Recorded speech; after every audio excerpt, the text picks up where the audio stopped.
What's up, gamers? I'm your host, Cobra, and on today's episode of the Freeroll, we're breaking down Marcolian decks.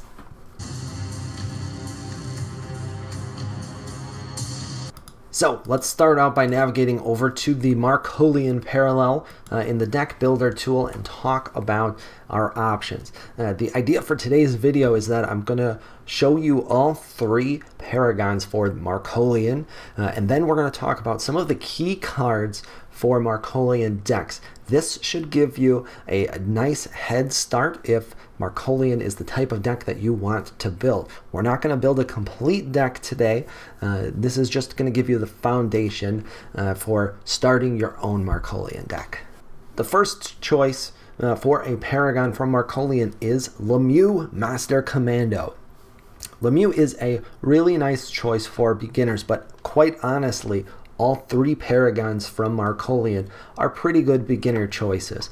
Lemieux is nice because it gives you an immediate board advantage and has quite a bit of flexibility.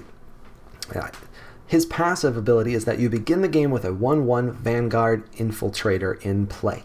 His value, however, comes from the fact that he is a flexible and useful unit to play in the mid-game as well. He's a 2/5 unit, which is quite a lot of defense for Marcolian, but he only costs 5 energy to play. And he's got a really nice muster ability. His muster ability is choose one of the following effects. Destroy a unit of your choice, return a unit of your choice from your waist to your hand, or units you control gain +1/+1 this turn. The key comes from the fact that with Assault active, you do all three of them. And more popular than Lemieux is Catherine LaPointe, the Mad General. Now, Catherine LaPointe is certainly the best Marcolian Paragon for max aggro action. In fact, she's probably the best Paragon for max aggro in the entire game now. That's because of her passive ability, which reads, the second unit you play each turn gets +1/+1.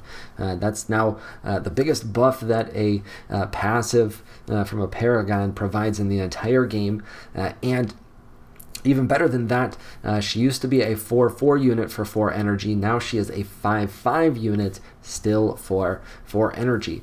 She does come with a drawback, and that is she doesn't attack normally. Instead, at the end of your turn, she randomly attacks an enemy target, which makes her a little bit more difficult to play, but you're getting a 5/5 unit for just 4 energy.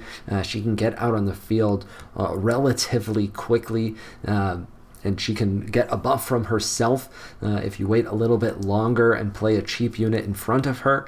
But either way, Catherine LaPointe is going to be a really popular choice, and she's really easy to play. You just have to remember to build your deck with lots and lots of cheap Marcolian units. And next, the Armoured Division HQ. The vehicles deck used to be extremely fast, so fast in fact that they almost immediately banned several of the cards to slow it down. Now, Armored Division HQ is a little bit slower of a build-up, but it can really ramp into a monster. She is a 1/4 energy unit. She has shielded and she can't attack.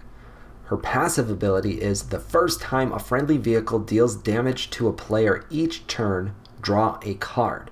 She used to cost 3 energy. She now costs 4 energy, which is a tiny nerf, but here is where things get much, much better.